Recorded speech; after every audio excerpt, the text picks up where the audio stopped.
So good morning students. Today we are going to start with the new topic of PT3. But before that, just see on the screen, the slide is visible to you. Just write down in the chat box which things you noticed in this slide. Which things you are noticing in this slide. Hurry up, in a 1 minute you are going to give the answer. In 1 minute you have to give the answer.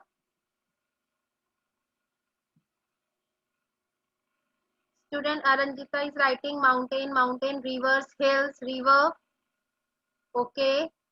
Water, plateau, mountain, hills, mountain, hill, river, plains. Very good. So you have noticed that the surface of the earth is not same everywhere. ठीक है? So we notice some of the features on the earth surface. तो इन features को हम क्या कहते हैं? Landforms. So जो हमारा जो chapter भी है, that is about the major landforms of the earth. Major landforms of the earth that we are going to start today. Now, when we are talking about the landforms, how these landforms are formed, first we are going to learn about the processes leading to the formation of landforms. कौन से process हैं जो involve होते हैं जिसके कारण जो ये landforms formed होते हैं? So there are two processes. One is internal, other is external. Internal in से ही समझ आता है. If we just talk about inside the earth surface, inside the earth, external means outside, बाहर से जो factors force करते होंगे. If we talk about the internal processes, इसमें हम बात करते हैं, we talk about earthquake and volcano. आपको पता है ना, जो earthquake है इसका जो origin होता है, इसका जो focus होता है वो earth surface के नीचे होता है. और जो volcano क्यों erupt करते हैं? जब inside the earth surface जो magma है वो बहुत ज्यादा गर्म हो जाता है, heat and pressure हो जाता है, then it comes out. So these internal जो processes हैं, the internal processes that leads to upliftment or sinking of the earth surface. Upliftment का मतलब क्या होता है? Rise above the level. या तो कुछ earth surface थोड़ा सा rise हो जाएगा. Sink का मतलब होता है sink down, below. वो अपने लेवल से नीचे आ जाएगा, सिंक हो जाएगा, कम हो जाएगा. Now the others are external. External means बाहर से. एक्सटर्नल प्रोसेसेस जो बाहर की तरफ से जो अर्थ सरफेस को इफेक्ट करते हैं, उसमें हम बात करेंगे इरोजन और डिपोजिशन की. इरोजन साइंस में आपने टर्म पढ़ी होगी, वेदरिंग. सॉइल कैसे फॉर्म होती है? Weathering of rocks. सो जब हम इरोजन की बात करते हैं, so there are certain factors that help in the erosion, like heat of the sun, running water और विंड. जिससे क्या होता है, जो अर्थ का सरफेस है वो किसी ना किसी जगह से टूटने लग जाता है, इरोड होने लग जाता है, वो कम होने लग जाता है, दैट स्टार्टिंग लोअरिंग डाउन. और फिर क्या होता है, जो वो इरोडेड पोर्शन है वो दूसरी जगह पे जाके डिपॉजिट हो जाता है. उनको डिपॉजिट कौन करता है? Same agents, running water, wind, they deposit it somewhere else. तो इसमें क्या होता है? wearing down. जो अर्थ सरफेस पे जो हमारे फीचर्स हैं, या तो वो wearing down हो जाते हैं, वो वहां से इरोड हो जाते हैं. रीबिल्डिंग मीन्स जब वो पार्टिकल्स कहीं दूसरी जगह पे जाके डिपॉजिट हो जाते हैं, दे रीबिल्ड द फीचर्स. जैसे आप डेजर्ट्स की बात करो, if we talk about desert, sand dunes वहां पे बहुत कॉमन है. माउंट्स ऑफ सैंड, वहां पे हिल्स होती है ना, सैंड की छोटी छोटी बनी होती है. पर जब वहां पे हवा चलती है तो क्या होता है, जो वो सैंड है वो एक जगह से उड़कर दूसरी जगह पे जाके डिपॉजिट हो जाती है. पहले सैंड ने जो विंड है उसने उस सैंड ड्यून का इरोजन किया, उसको वहां से उसके कम कर दिया और उसी सैंड को दूसरी जगह पे जाके डिपॉजिट कर दिया. So when we talk about external, it means erosion and deposition, wearing down and rebuilding of the earth surface. I am explaining again. There are two processes, internal and external. Internal में हम क्या बात करेंगे? Within the earth, जो अर्थ के अंदर से changes होते हैं. अर्थक्वेक, अर्थक्वेक का ओरिजिन भी अर्थ के सरफेस के नीचे से होता है. वोल्केनिक इरप्शन, जो मैग्मा है वो भी अर्थ के अंदर जो हमारे जो लेयर्स है वहां पे बनता है, और जब ये बहुत ज्यादा हीट एंड प्रेशर होता है ये बाहर इरप्ट हो जाता है. उनके कारण जो चेंजेस होते हैं, इससे either upliftment, rising above the level है, या सिंकिंग, या वो सिंक कर जाते हैं, वो लेवल से नीचे चले जाते हैं. ओके. एक्सटर्नल में इरोजन एंड डेपोजिशन. जो हमारे अर्थ सरफेस पे जो फीचर्स हैं या तो वो इरोड हो जाते हैं, वो ब्रोकन डाउन हो जाते हैं, किससे?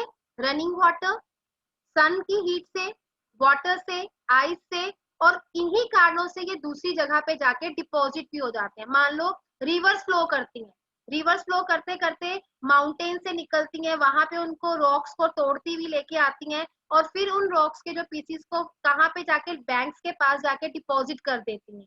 सो इसमें wearing down and rebuilding, rebuilding मतलब दोबारा से वो फीचर्स बनने शुरू हो जाते हैं। So these are the two processes that helps in the formation of landforms.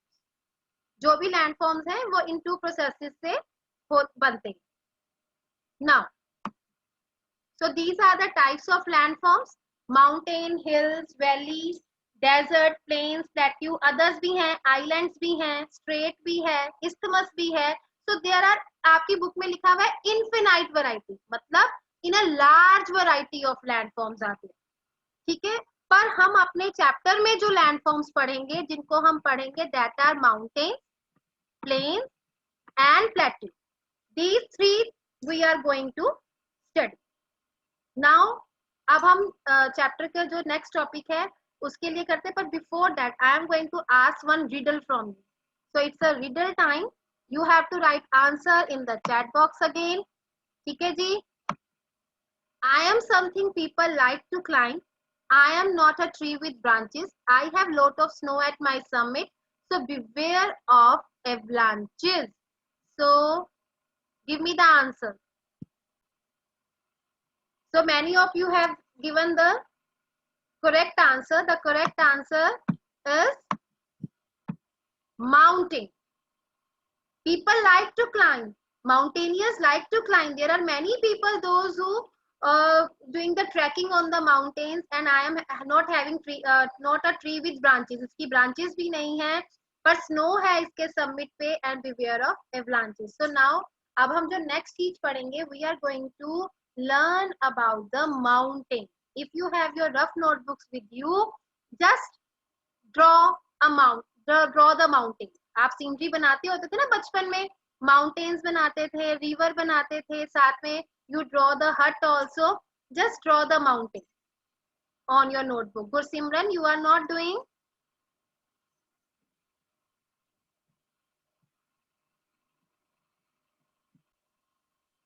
So you have drawn that mountains. जो सबसे पहले हमें ड्राइंग सीनरी भी बनाने को कही जाती है, तो हम क्या करते हैं, माउंटेन्स, रिवर, हट्स वगैरह बना देते हैं. तो अब आपके पास पिक्चर है ना, आपने ड्रॉ की है ना माउंटेन्स की. सो in this slide also I have taken the image of mountain. अब हम mountains के बारे में पढ़ेंगे. This is our first landform that we are going to study.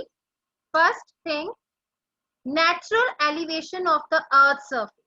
Naturally formed है, ठीक है. These are higher than the earth surface. अगर आप hills की बात करते हो, hills भी high होती हैं, but उनकी जो height होती है that is more than 600 meters.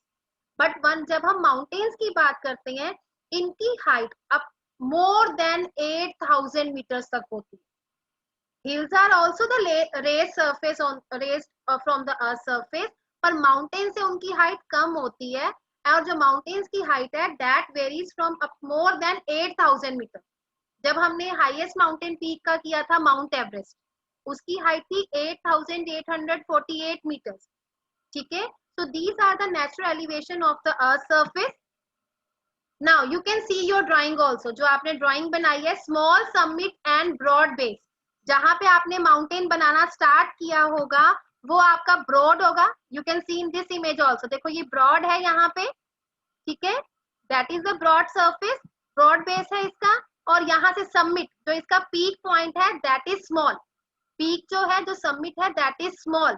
ठीक है. तो mountain का एक feature क्या है? They are having broad base and small summit. Next is steep slopes from all the sides. अब आपने जो mountain बनाया है, देखो you can see from here also, यहाँ पे जो steep slopes हैं, जो mountain की slopes हैं, ये हर तरह से steep हैं, ठीक है ना.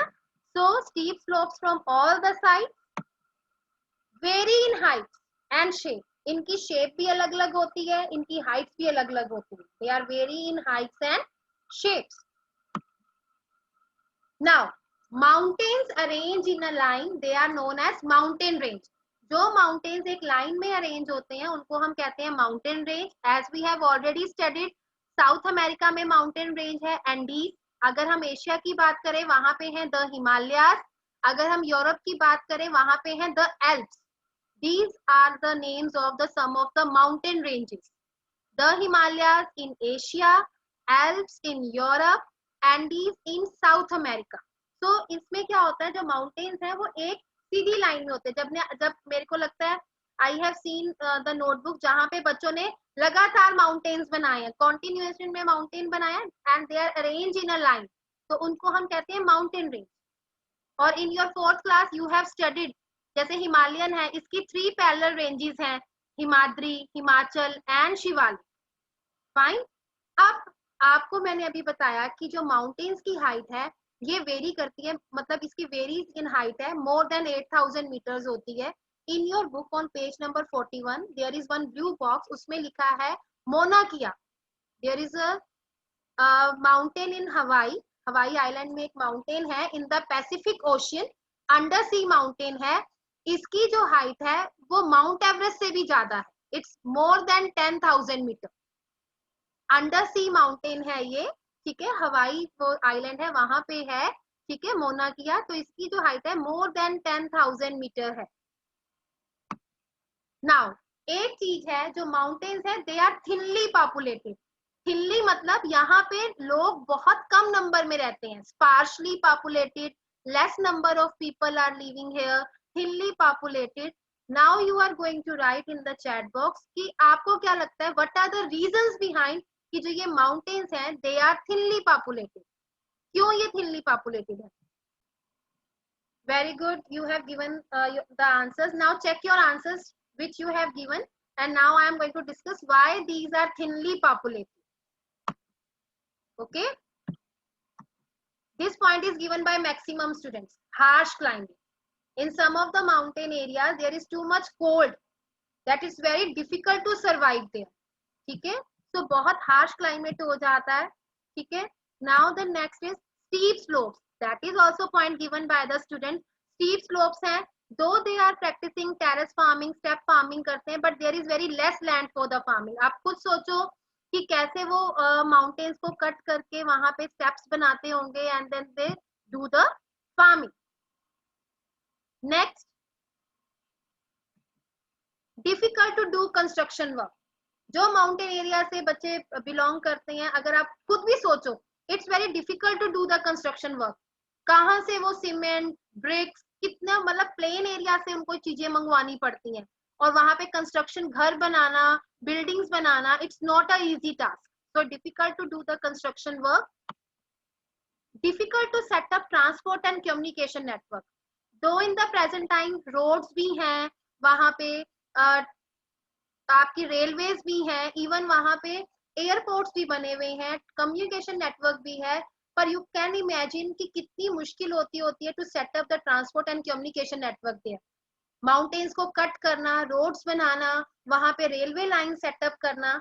Many of you have visited Shimla वगैरह गए होंगे, तो शिमला पहुंचने के लिए 101 टनल से होके निकलना पड़ता है, तो कैसे वो कट करके वहां पे रेलवे लाइन सेटअप की होंगी, रोड्स कैसे बनाई होंगी।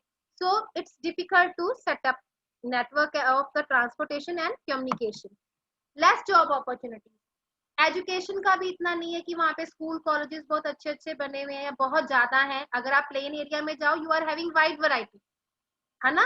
अगर आप +2 कर लेते हो तो यू कैन गो टू, कितने सारे कॉलेजेस हैं, कितने और ऑप्शंस हैं, तो उसी हिसाब से वहाँ पे जॉब अपॉर्चुनिटीज भी कम है। फैक्ट्रीज वगैरह, जब वहाँ पे कंस्ट्रक्शन वर्क डिफिकल्ट है तो वहाँ पे बड़ी बड़ी फैक्ट्रीज, ऑफिस सेटअप करना मुश्किल है, so there are less job opportunities, that's why वो पीपल क्या करते हैं, प्लेन एरियाज की तरफ मूव कर जाते हैं। More prone to natural calamities, कई बच्चों ने लिखा है लैंडस्लाइड्स, वेरी गुड, क्योंकि हर जगह पे नेचुरल कैलेमिटीज होती हैं, पर mountains are more prone to natural calamities, यहाँ पे ज्यादा नेचुरल कैलेमिटीज होती हैं, अर्थक्वेक का ज्यादा यहाँ पे चांसेस होते हैं, लैंडस्लाइड्स होने के चांसेस हैं, और एक नया क्लाउड बर्स्टिंग। अगर आपने लास्ट 2-3 इयर्स की न्यूज सुनी होगी तो उत्तराखंड इस वहां पे बहुत ज्यादा क्लाउड बर्स्टिंग हुई है, जिसको आप हिंदी में कहते हो बादल का फट जाना, एक ही जगह पे बारिश हो जाती है।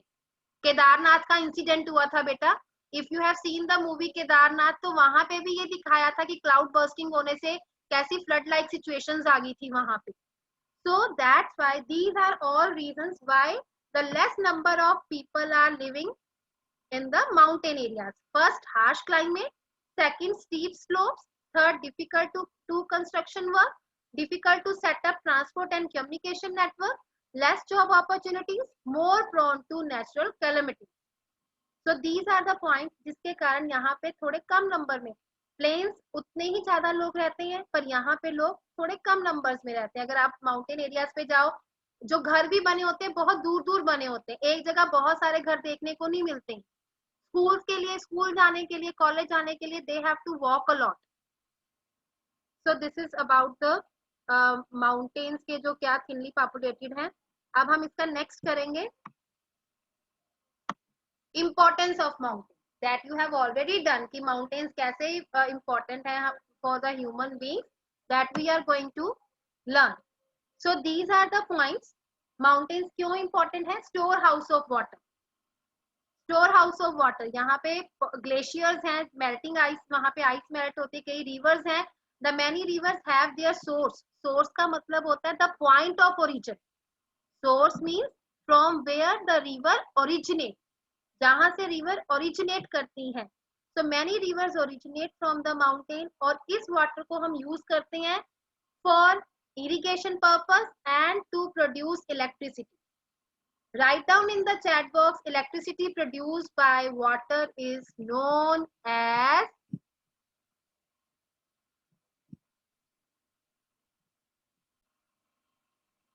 so all of you have given the correct answer, hydroelectricity. Maybe you have done in your science class that electricity produced by water is known as hydroelectricity. So many rivers have their source, उनका origin वहां से होता है। जैसे गंगा है, Ganga Gangotri glacier से originate होती है, यमुना यमुनोत्री से होती है। So the water from the rivers used for the irrigation purposes and to generate the electricity. Next is rich variety of flora and fauna. Flora का मतलब प्लांट, फोना का मतलब एनिमल। यहाँ पे बहुत ज्यादा प्लांट और एनिमल लाइफ है, ठीक है। अब यहाँ पे अगर प्लांट लाइफ है, आपने वेजिटेशन पढ़ा होगा, तो यहाँ पे कॉनिफोरस फॉरेस्ट होते हैं, ठीक है। तो इन फॉरेस्ट से हमें क्या मिलता है? Fuel, fodder, shelter for the animals और बर्ड्स एंड अदर प्रोडक्ट्स, रेसिन्स हैं, गम्स हैं, all these things are provided by the forest in the mountain area. Okay, now the next one, mountains provide an idyllic site for tourists. Many tourists attracted towards the mountains. आपने हिमाचल के बारे में पढ़ा था, Himachal range, यहाँ पे maximum number of tourist places हैं, hill stations हैं। जब भी समर्स होती हैं, we prefer to go to the hilly area. So provide an idyllic site for the tourists. Many tourists attract towards the mountain area during the summer. Several sports popular in mountains. बहुत सारी जो sports हैं वो mountains में हैं, मतलब हम बहुत सारी स्पोर्ट्स हैं। Can you name them? Which sports are popular in the mountain areas? Paragliding, very good. Hang gliding, good. Okay, skiing, very good. अगर आप ये ऋषिकेश वाली साइड पे जाओ, उत्तराखंड वाली साइड पे, या वहां पे आप रिवर राफ्टिंग भी है। so many popular sports in the mountain areas. So this is the importance of mountain. Storehouse of water है, many rivers have their source, many rivers originate, or that water is used for irrigation and for generating electricity. Rich variety of plant and animal life. Forests provide us fuel, fodder, shelter and other products like gums, raisins. Provide an idyllic site for the tourist. Tourist place भी हैं यहाँ पे। अगर आप Himachal range की बात करो तो so many hill stations are there. Several sports popular in the mountains. Skiing है, river rafting है, paragliding है. So this is the importance of mountains. The mountains are important for us. Okay. So I think till here everything will be clear to you.